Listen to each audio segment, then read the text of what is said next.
You went to a Spider-Man pre-release and were thinking, where are all the Commander decks? And we've got news for you. There were none.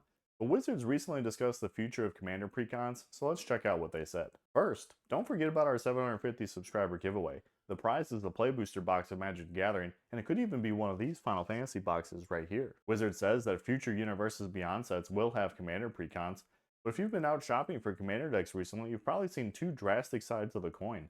There are zero decks for the brand new Spider-Man set, and zero for the upcoming Avatar The Last Airbender set as well. Stores, though, are offering mini decks from Bloomborough and Final Fantasy and Dustmourn for incredible deals, or multi-set packs at Costco and Sam's Club. LGSs also have many of them as complete 4-packs for less than $160 in most cases. So how did we get to a spot where two of the biggest crossovers in the first year of Universes Beyond sets being included in the standard rotation have zero precons? But there are so many leftover precons from previous sets that they're being unloaded rapidly. Generally, there have been 4 precons a set until the most recent year, and Wizards cut it back to 2 or 3 as they felt the quality of precons was slipping by forcing 4 per set.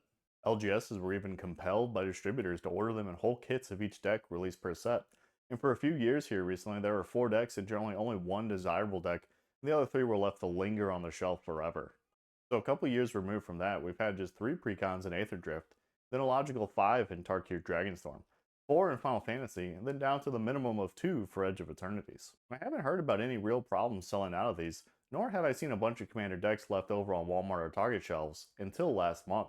All of a sudden, there were just Final Fantasy precons everywhere.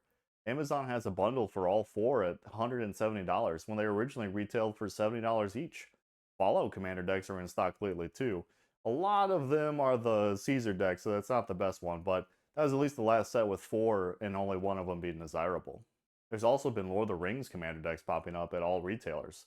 Rather than just continue this list of everything that's old is new again, I'm just expressing how interesting it is to me that, after years, distributors uncover amounts of stock for things that were never sold or lost in the warehouse somewhere and just sends them out again.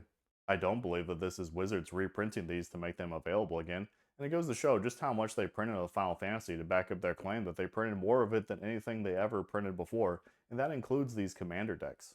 And that's all a ton of exposition to get back to the current situation where Spider-Man has 0 Commander precons.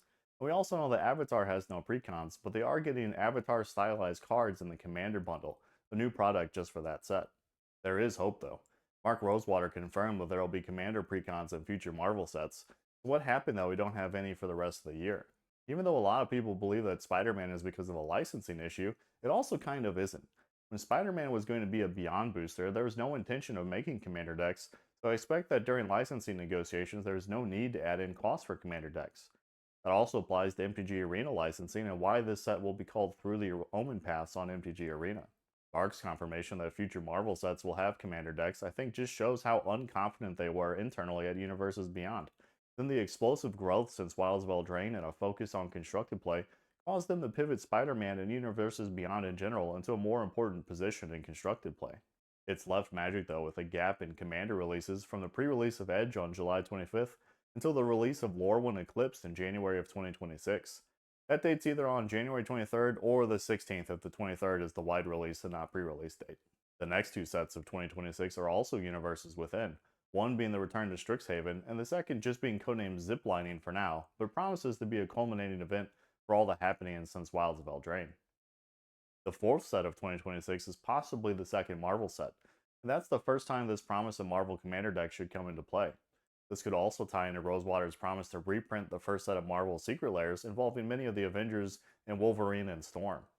A set involving all these characters could potentially tie into the release of Avengers Doomsday with character reveals in the MCU. Possible too that the Secret Lair reprints have nothing to do with the main set. There are a set of Marvel action figures debuting with Marvel cards as well.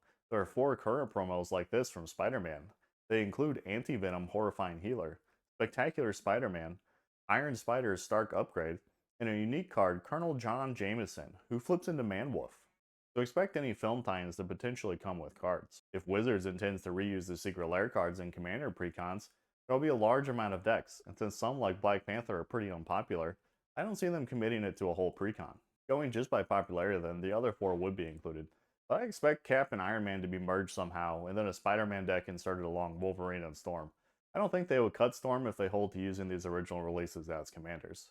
Tracking backwards a bit to the licensing for Spider-Man, It's tough to take that they were able to add almost 100 cards to the set and invent a method to draft with it, but not also put together a pair of precons for it.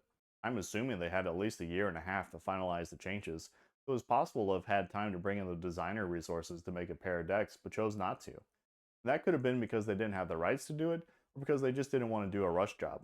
Magic is riding such a high right now that a misstep in Commander precons could be enough to start the tilt back downhill again, so I can see WotC being adverse to taking a chance and rush an important product. Even though a subpar set like Aether Drift hasn't stopped Magic's upward momentum, a superset like Spider-Man having underwhelming Commander products could quickly deter new players from making a second purchase. Apparently Wizards wasn't ready to take the risk and just punted on to 2026 for their first Marvel decks. So we'll see you back here in 365 days to hate on the Avengers decks. I hope you enjoyed this video, and now is your last chance to think about subscribing before I'm sucked into a black hole. Thanks for watching, take care.